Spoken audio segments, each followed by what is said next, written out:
గోదావరి భయపెడుతోంది. ఉగ్ర గోదావరి ఉరకలెత్తుతోంది. భద్రాచలం దగ్గర నీటి మట్టం అంతకంతకు పెరుగుతోంది. ప్రస్తుత వరదను అంచనా వేస్తున్నారు అధికారులు. ఇంకా అది పెరగవచ్చని అంటున్నారు.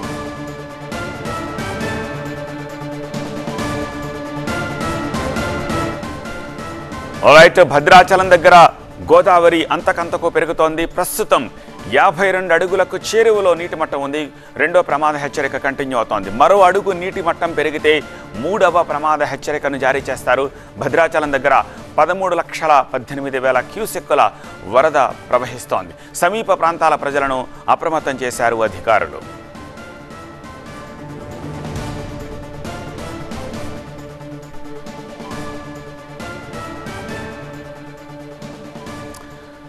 లేటెస్ట్ అప్డేట్స్ అందించేందుకు భద్రాచలం నుంచి మా ప్రతినిధి నారాయణ లైవ్లో సిద్ధంగా ఉన్నారు. నారాయణ, ఏమిటి పరిస్థితి? ఇంకా పైనుంచి వచ్చే వాటర్ లెవెల్స్ ఎలా ఉన్నాయంటున్నారు? ఎంత ఎక్స్పెక్ట్ చేస్తున్నారు?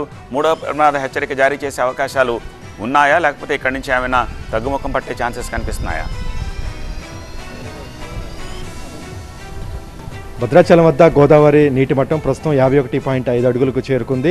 మరో ఇంకా 1.5 అడుగులు చేరుతుంటే 53 అడుగులు చేరితే 3వ ప్రమాద హెచ్చరిక జారీ చేయనున్నారు. అయితే 2 రోజుల క్రితం ఉన్నటువంటి వరద ఉధృతి ఇప్పుడు ప్రస్తుతం నిన్న సాయంత్రం నుంచి అయితే నిలకడగా కొనసాగుతుంది. స్వల్పంగా పాయింట్ రూపంలో పెరుగుతుంది కాబట్టి ఈ స్థాయిలో వరద ఉంది. లేకపోతే ఇప్పటికల్లా 3వ ప్రమాద హెచ్చరిక దాటి ఉండేదనేది అధికారులు చెప్తున్నారు. అంటే 2 రోజుల క్రితం ఉన్నటువంటి వేగం నిన్న సాయంత్రం నుంచి వేగం తగ్గటం వల్ల స్థిరంగా స్వల్పంగా పెరుగుతూ వస్తుంది. ఇంకొక 1.5 అడుగులు చేరితే 3వ ప్రమాద హెచ్చరిక దాటుతుంది. ప్రస్తుతానికైతే నిన్న వేసుకున్న సిడబ్ల్యూసి అంచనాలు, ఇరిగేషన్ శాఖ అధికారుల అంచనాలు కూడా 3వ ప్రమాద హెచ్చరిక వరకు చేరి క్రమంగా తగ్గుతుందనేది నిన్నటి వరకు ఉన్నటువంటి అంచనా.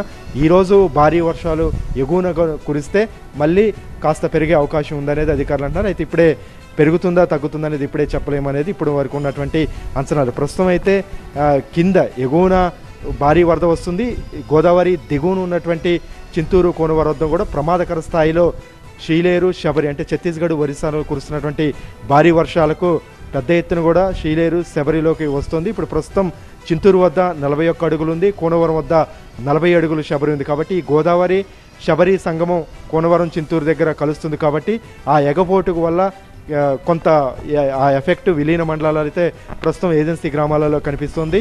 ఇంకొక 2-3 అడుగులు చేరితే భద్రాచలం నుంచి ఇప్పటికే ఏపీ, తెలంగాణ, ఛత్తీస్గఢ్ వెళ్ళేటువంటి రహదారుల మీదకు వరద నీరు అక్కడక్కడ చేరటంతో రాకపోకలు నిన్నటి నుంచి కూడా నిలిచిపోయాయి. ప్రస్తుతం బోర్గంపాడు, సారపాక మధ్య కూడా 2 అడుగుల మేర వరద చేరటంతో రాకపోకలు నిలిచిపోయాయి. ప్రస్తుతం అయితే ముందస్తు చర్యలు అధికార యంత్రాంగం అయితే చేపట్టింది. ఇంకొక 2-3 అడుగులు చేరితే చర్ల, దుమ్ముగూడెం మండలాల్లో ఉన్నటువంటి 12 గ్రామాలని పునరావాస కేంద్రాలకు తరలించడానికైతే సిద్ధంగా ఉన్నారు. ప్రస్తుతం స్వల్పంగా పెరుగుతుంది కాబట్టి అధికారులు ప్రస్తుతం అంచనాను బట్టి ఎప్పటికప్పుడు కూడా ముంపు వాస ప్రజల్ని అలర్ట్ చేస్తున్నారు.